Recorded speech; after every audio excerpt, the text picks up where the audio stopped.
shaka mtazamaji, ni siku nyingine njema ambayo Maulana ametujalia mimi na wewe kuweza kutangamana katika runinga hii ya Magharibi. Karibu sana katika Magharibi Breakfast. Mwenyewe anajulikana kama Pati Kanga. Kuna mengi kutoka katika chumba chetu cha habari pamoja na uchambuzi wa magazeti, lakini kwa sasa tuweze kuangalia taarifa ambazo tumekuandalia alfajiri ya asubuhi.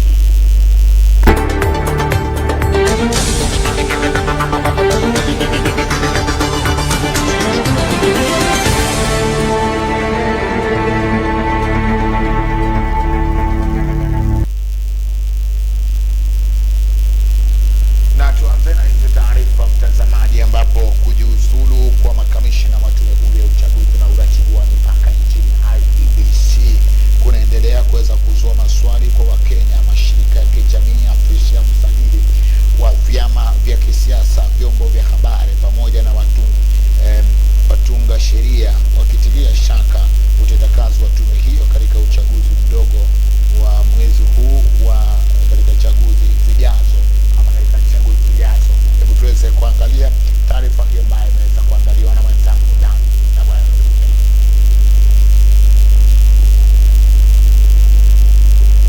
Kwenye kongamano lililoleta pamoja makundi hayo katika jumba la Boma jijini Nairobi kujadili masuala yaliyoibuka kwenye uchaguzi mkuu uliopita na mikakati inayofaa kuimarisha mchakato wa uchaguzi nchini, wamesema kujiuzulu kwa makamishona hao hakufai ila kurekebisha mianya na shida zilizoibuka. It collapses. It is built up to some roof and then it collapses. As we speak now, the electoral pillars simply collapsed. Now the three commissioners, Chebukati, Gulie, Molu, are going home. Then we have the Cherera 4. Nyang'aya has resigned. Cherera has resigned. It is doubtful if Masit and Wanderi will stay on, and therefore, in fact, even the role of this Chelule committee is superfluous. The tribunal is not going to do any duty. I mean, the danger with deliberately making the electoral commission collapse is that it is going to also undermine confidence. Even if we bring new people, and what will happen to the by-elections that are going to come, because the commission is not the secretariat, the commission are the commissioners. So if, for example, the Cherera 4 resign, the three others are going the latest being the vice chair of the commission. But as civil society, we regret that this is happening because we thought that the assessment of what happened in 2007 elections was the last audit that we were going to witness in our country.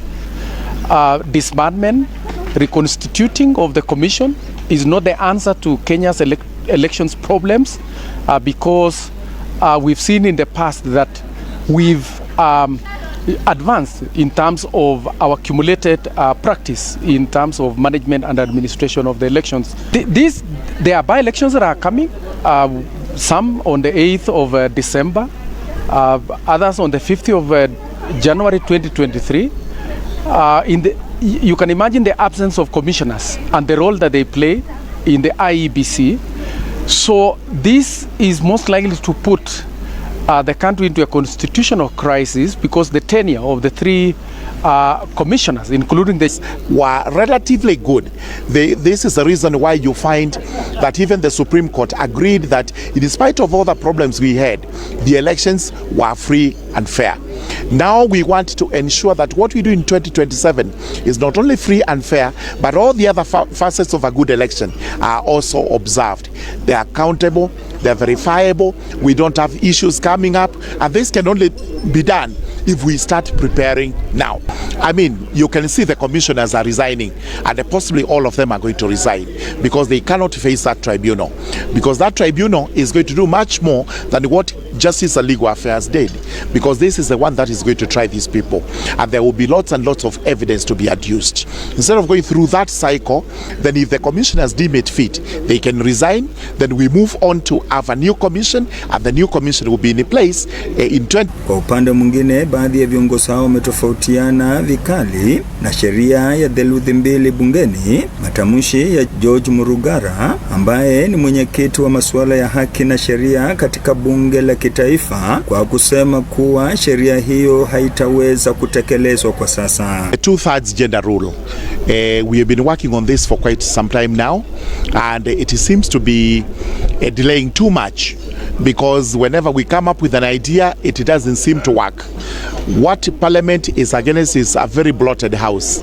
But as we are told by the civil societies, they are also working on a formula that may assist us get the 2/3 gender rule, especially in the National Assembly.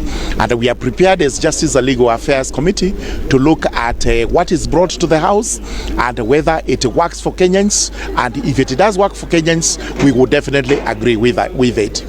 Now, if the current Parliament is looking at the achievement of 2/3 gender, gender rule or the parity as impossible, then of course it is speaking to their understanding of the Constitution in terms of saying that certain aspects of the Constitution cannot be implemented. What we expect from a member of Parliament or a committee member or as chair of the JILAC or the current Parliament is to say that they look at the provisions of the Constitution and the various proposals that have come before them to see what is achievable. For example, the achievement of the 2/3 gender rule will increase numbers in Parliament, but it is for the better of the society in terms of bringing in more numbers. Then that should be considered. Swala la usalama wa wananchi na maafisa wa polisi pia liliibuka, shirika la IMLU likitaka sheria iliyowekwa kutekelezwa siku zijazo kuzuia unyama unaotekelezwa na maafisa wa polisi.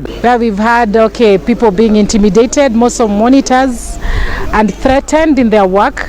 But we know the police can do better. We call upon the National Police Service to consider and do better in their works, most of when dealing with human rights defenders. They are human beings first, and then of course there are legislations that we would want them to be fully effected in the respect of these people. When it comes to our elections reports, we were able to note that out of the incidents reports that we received out of 41 counties where we had deployed monitors, we reported 5 fatalities.